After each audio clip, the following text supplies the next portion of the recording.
હાલોલ શહેરમાં એક સરાહનીય પોલીસ કામગીરી સામે આવી છે। ન્યૂ લુક સ્કૂલમાં અભ્યાસ કરતો 9 વર્ષનો વિદ્યાર્થી શનિવારે બપોરે આશરે 3 વાગ્યાના આસપાસ સ્ટેશન રોડ પર મિત્રના ઘરે જવાના બહાને ઘરેથી નીકળ્યો હતો। લાંબો સમય વીતી જવા છતાં બાળક ઘરે પરત ન ફરતા પરિવાર ચિંતિત બન્યો હતો।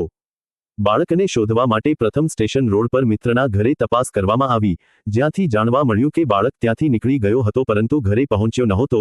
ત્યારબાદ માતા પિતા તરત પોલીસ સ્ટેશન પહોંચ્યા। જાણ થતાં જ ગુમ થયેલા બાળકની ગંભીરતાને ધ્યાનમાં લઈ હાલોલ શહેર પોલીસે ઝડપી કાર્યવાહી હાથ ધરી। હાલોલ શહેર પોલીસના પોલીસ ઇન્સ્પેક્ટર આર.એ. જાડેજાના માર્ગદર્શન હેઠળ અલગ અલગ પોલીસ ટીમો બનાવવામાં આવી। શહેરની દુકાનોના સીસીટીવી ફૂટેજ તેમજ સ્થાનિક સેવાભાવી નાગરિકોની મદદથી તપાસને વેગ આપવામાં આવ્યો। સતત પ્રયાસોના પરિણામે કલાકોની ગણતરીમાં બાળકને પાવાગઢના માચી વિસ્તારમાંથી સલામત રીતે શોધી કાઢવામાં આવ્યો। બાળકને સુરક્ષિત રીતે તેના માતા પિતાને સોંપતા પરિવારજનોએ ભાવુક બની હાલોલ શહેર પોલીસ અને સહયોગ આપનાર તમામ સામાજિક સેવકોનો હૃદયપૂર્વક આભાર વ્યક્ત કર્યો। સાથે જ તપાસમાં મદદરૂપ થયેલા વેપારીઓ દ્વારા ઉપલબ્ધ કરાયેલા સીસીટીવી ફૂટેજ માટે પણ કૃતજ્ઞતા વ્યક્ત કરવામાં આવી।